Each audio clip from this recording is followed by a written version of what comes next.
Section 3C.2.4, Critiquing the Evolutionary Perspective. What are the key criticisms of evolutionary psychology? Without disputing nature's selection of traits that enhance gene survival, critics see problems with evolutionary psychology. It often, they say, starts with an effect, such as the gender-sexuality difference, and works backward to propose an explanation. So let's imagine a different observation and reason backward. If men were uniformly loyal to their mates, might we not reason that the children of these committed, supportive fathers would more often survive to perpetuate their genes? Might not men also be better off bonded to one woman, both to increase their odds of impregnation and to keep her from the advances of competing men? Might not a ritualized bond, a marriage, also spare women from chronic male harassment? Such suggestions are, in fact, evolutionary explanations for why humans tend to pair off monogamously.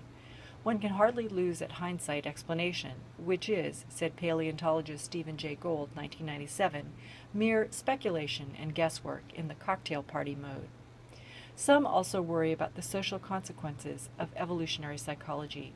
Does it suggest a genetic determinism that strikes at the heart of progressive efforts to remake society? Rose, 1999. Does it undercut moral responsibility? Could it be used to rationalize high-status men marrying a series of young fertile women? Loy, 2001. Much of who we are is not hardwired, agree evolutionary psychologists. What's considered attractive does vary somewhat with time and place. The voluptuous Marilyn Monroe ideal of the 1950s has been replaced by the 21st century leaner yet still curvy athletic image. Moreover, cultural expectations can bend the genders. If socialized to value lifelong commitment, men may sexually bond with one partner. If socialized to accept casual sex, women may willingly have sex with many partners. Social expectations also shape gender differences in mate preferences.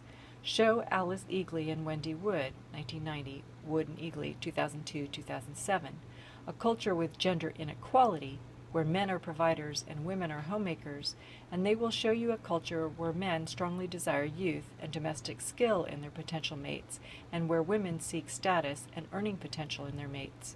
Show Eagley and Wood a culture with gender equality, and they will show you a culture with smaller gender differences in mate preferences.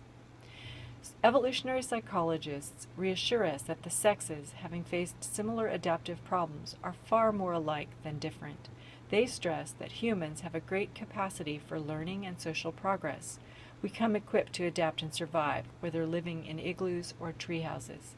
They point to the coherence and explanatory power of evolutionary principles, especially those offering testable predictions. For example, that we will favor others to the extent that they share our genes or can later reciprocate our favors. And they remind us that the study of how we came to be need not dictate how we ought to be. Understanding our propensities sometimes helps to us to overcome them.